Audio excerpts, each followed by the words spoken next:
خواږه علاقو کې د زلزلې سخت جھټکې محسوسېږي. دا وخت دی چې د پېښور او خواږه علاقو کې د زلزلې سختې جھټکې روان دي.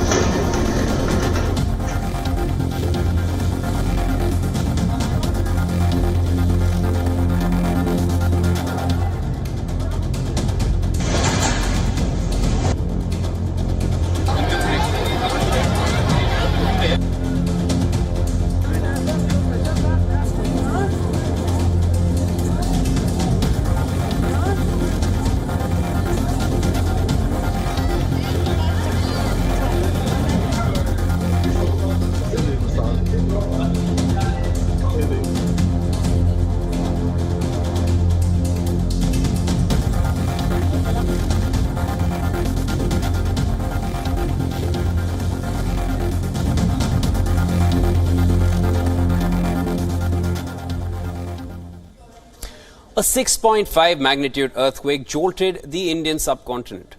The epicenter was in Afghanistan's remote Hindu Kush mountains that lie to the west of the Himalayas. The Himalayan range is considered to be one of the most dangerous seismic zones in the world. Scientists have repeatedly warned that there are high chances of a strong earthquake striking the region, possibly of a magnitude of over 8 on the Richter scale. Now, this is because of the huge amount of energy stored along the fault lines due to the continuous interaction of different tectonic plates. And this energy can only be released in the form of massive earthquakes. The recent quake was just a reminder of the vulnerabilities of the Himalayan region. The big question now is, how prepared are we to tackle a severe earthquake? Hello and welcome. I'm Shivan Janna and you are watching Inside South Asia.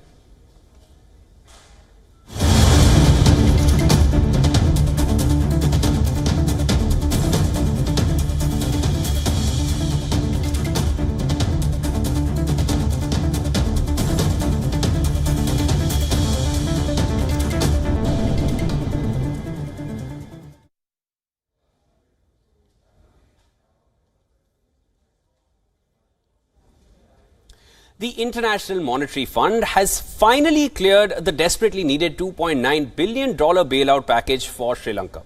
But is the country's nightmare really over? Can economic aid be the silver bullet to bridge a yawning gap between public austerity measures and the state of the Sri Lankan economic mess?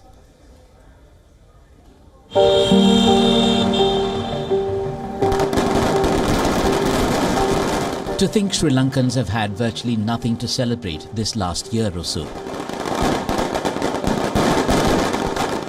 The IMF's bailout package nod comes as a breather in more ways than one, at least the beginning of the end of the mayhem created by economic mismanagement and COVID-19. The Sri Lankan rupee and bonds were bullish. A nation that had tipped into its worst financial crisis in decades sees hope of pulling itself back from the brink.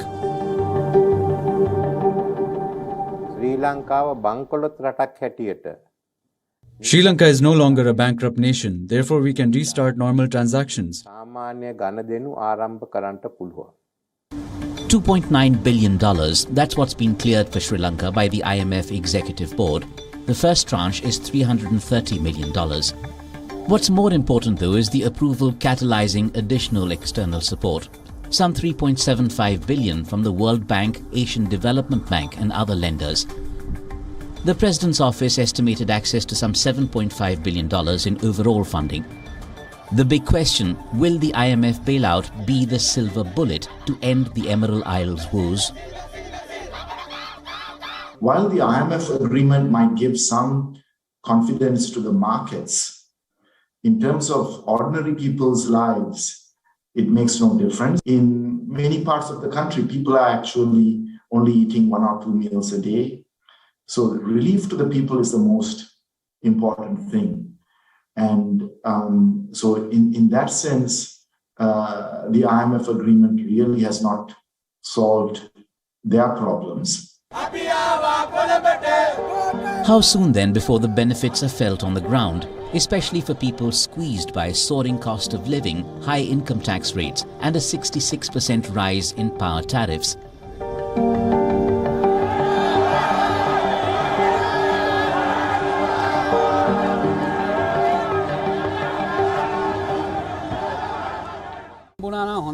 It must be spent to solve the country's problems. If they reduce the price of fuel and food items and give people some relief, then it's good. IMF doesn't mean that they are going to do the reforms. They will only provide the financial assistance. If our policymakers, if some of our key stakeholders are so reluctant to do the reforms, probably there will be an 18th or a 19th time also for the IMF. This is we have gone 16 times, so this is the 17th time. And if we, the main challenge would be the politicians and the policymakers so backward looking in terms of reforms even after the crisis broke out. More than 1 year it's been of queues and power cuts extending to public anger and protest.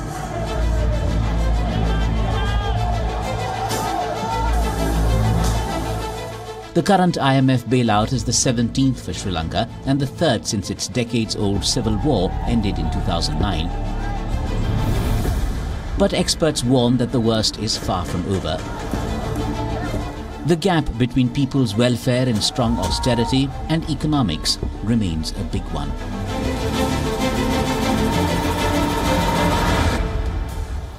The targets set by the IMF, such as a primary budget surplus. A primary budget surplus means that our revenue should be higher than our expenditure of the government. By next year, by 2024, impossible. This is Sri Lanka's 17th IMF agreement. And unless there is much more space given to Sri Lanka to be able to rebuild our economy while giving relief to the people, we might be again going to another IMF agreement. We might even default again on our debt. The question rings again, is Sri Lanka's nightmare really over?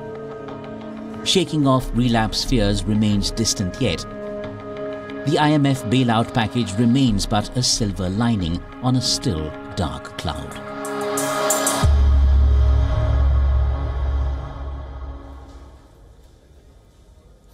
Let's shift our focus now to Afghanistan, where more than 1 million girls have been barred from going to school.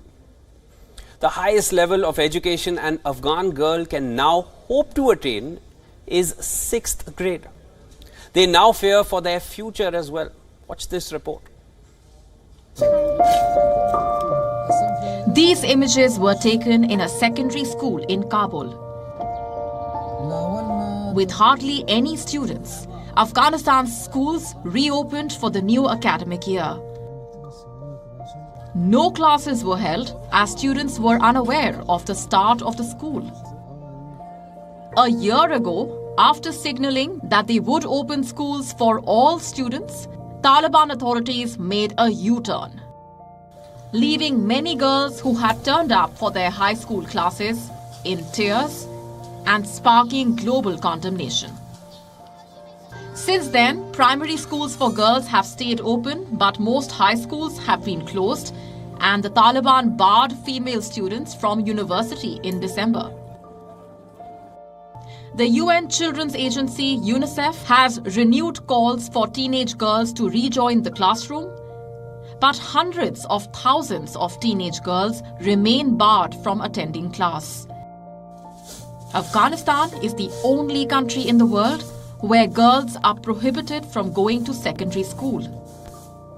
Taliban authorities have imposed an austere interpretation of Islam since storming to power in August 2021 after the withdrawal of the US-led foreign forces. This is Mohammad Rahimi, who is helping his sister to study at home. It's very hard as my brother and I used to go to school together daily. But now he goes alone. I am forced to see him go to school while girls like me cannot go to study. The boys get to study daily, but we can't. I feel disappointed and hopeless that my sisters cannot be of any use to society in the future or cannot build their own future. I tried my best to provide them an opportunity to study at home, but obviously, the opportunity that is available outside cannot be provided at home. But some girls are finding hope in a different kind of institution, the madrasas.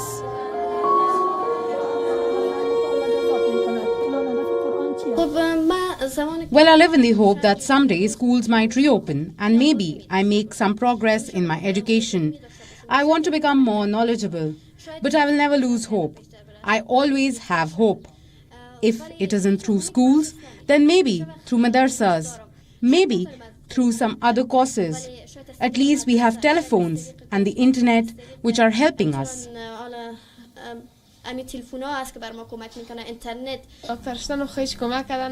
The madrasa cannot help me in becoming a doctor. It can only happen if I get to the school. Unfortunately, that's not an option. At least we have access to a madrasa. It's good for increasing our religious knowledge.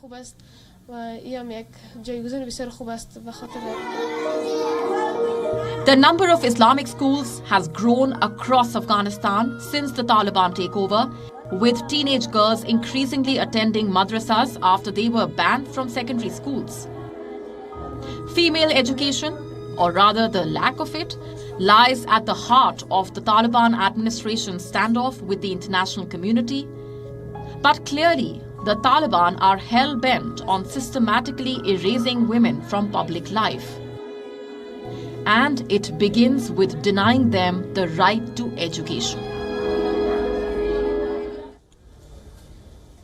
The first cross-border energy pipeline between India and Bangladesh has been inaugurated. We're talking about the Friendship Pipeline. But why is this project significant for both countries and what are its benefits? Take a look. इस pipeline से उत्तरी बांग्लादेश के विभिन्न जिलों को 1 million metric tonne high speed diesel की आपूर्ति की जा सकेगी। पाइपलाइन के द्वारा सप्लाई से खर्च तो घटेगा ही, इस सप्लाई का कार्बन फुटप्रिंट भी कम होगा। 1 million matric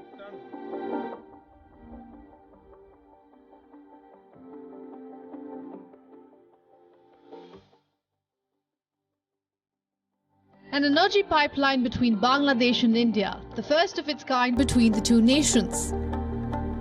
On the 18th of March, Indian Prime Minister Narendra Modi and his counterpart from Bangladesh, Sheikh Hasina, virtually inaugurated the India-Bangladesh Friendship Pipeline. Let's tell you more about this cross-border oil pipeline. The pipeline will bring diesel from a refinery depot in the Indian city of Siliguri to Parbatipur in northern Bangladesh. The 131.5-kilometer long pipeline will cover about 126.57 kilometers in Bangladesh. The remaining 5 kilometers lie in India. With an aim to reduce energy costs and carbon footprint, the operation of the India-Bangladesh Friendship Pipeline will further enhance cooperation in energy security between the two countries. Bharat Bangladesh friendship pipeline চালুর ফলে বাংলাদেশের জনগণ নানাভাবে উপকৃত হবে। Russia Ukraine যুদ্ধের কারণে যখন বিশ্বের অনেক দেশ জ্বালানি সংকটের মুখোমুখি, তখন এই পাইপলাইনটি আমাদের জনগণের জ্বালানি নিরাপত্তা নিশ্চিত করার ক্ষেত্রে। So who is financing the Friendship Pipeline? Both countries have been involved in a joint study on the economic partnership, which has been in discussions between the two neighbors for many years.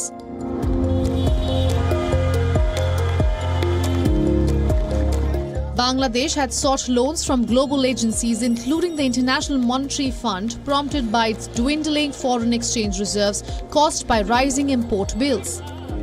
The construction began back in 2018.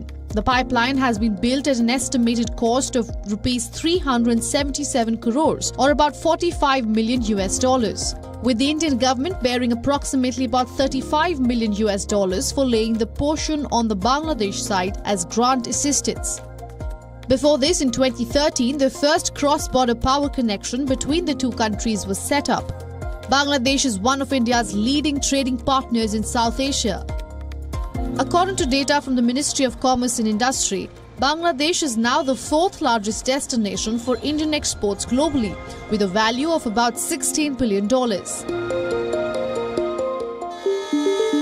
Just last year, the commercial run of the third inter-country passenger train Mithali Express was inaugurated between West Bengal's new Jalpaiguri and Dhaka. India has extended nearly $9.5 billion to Bangladesh in preferential loans in recent years and has taken up several connectivity projects. The United Nations, which classifies Bangladesh among the least developed countries, said in 2021 that it was expected to make enough progress towards its development goals to reach the developing nation status by 2026. This friendship pipeline is just one step for Bangladesh towards realizing that goal.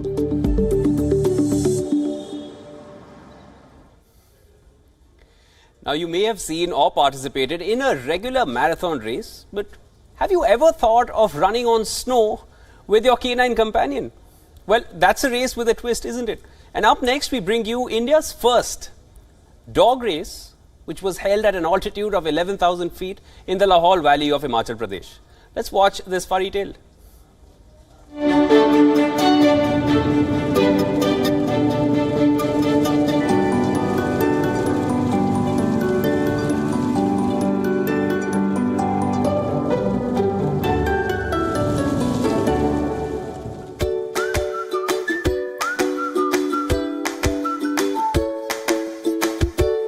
Dogs naturally love snow. It's like their natural playground. And we seldom get a chance to, run in snow along with our best friends. So this event is going to give you that chance. So today organized India's first snow dog race called Snow Tails. And probably it is also the world's highest snow dog race. I'm not aware of any other snow dog race happening in the country.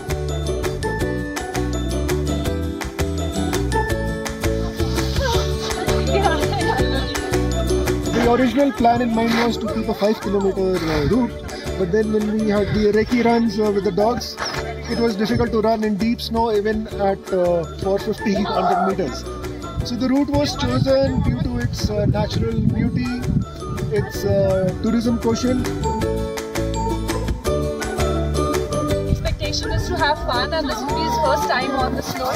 So I hope he enjoys it, and it's a very welcome move, I would say. It'll make the owners come closer to their pets. And yes, he also got a chance to come out of home after a long, because we just keep him in the nearby area only. So it was a good tour for him.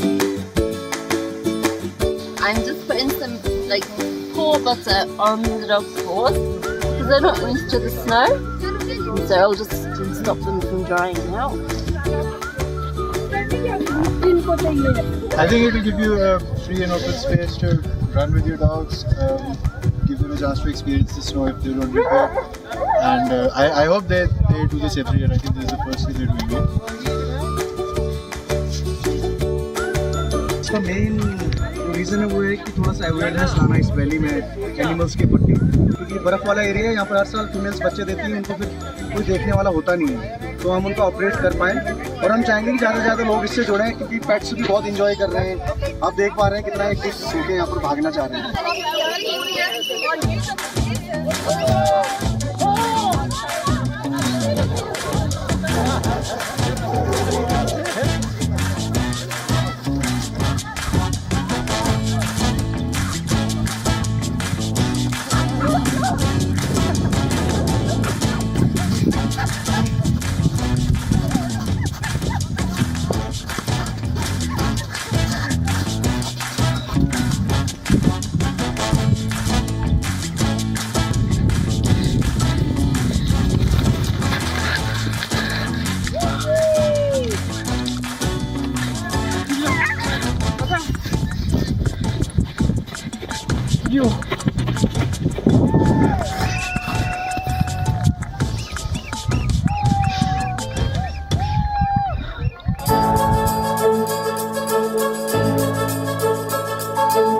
ऐसे event होते रहने चाहिए।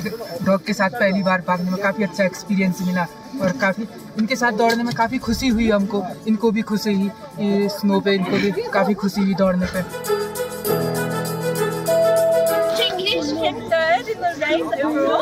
She's only 7 months old. She was rescued as a 3-month-old puppy at Manali's face. She had to have her eye removed. जब ये dog हमने rescue किया था, इसको स्किन प्रॉब्लम था, इसकी स्किन में एक ही बाल नहीं था, तो हमारे पास रहा काफ़ी 1-2 साल ये, कि हमने इसकी मेडिसिन वगैरह की तो अभी ठीक है। तो इसको हम लोग वॉक में ले जाते थे, फिर धीरे धीरे इसको इंटरेस्ट आया, फिर इसी कारण इसने आज इसी रेस में हिस्सा लिया। And she's from Manali state, and she looked very happy when she was running here.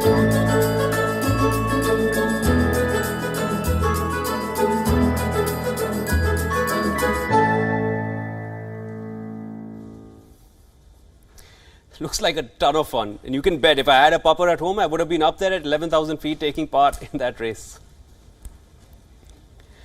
Well, that's all we have on the show for you this week. As we wrap up the show, we leave you with some amazing widget from South Asia as the region immerses itself in the festivity of Ramadan. Goodbye for now.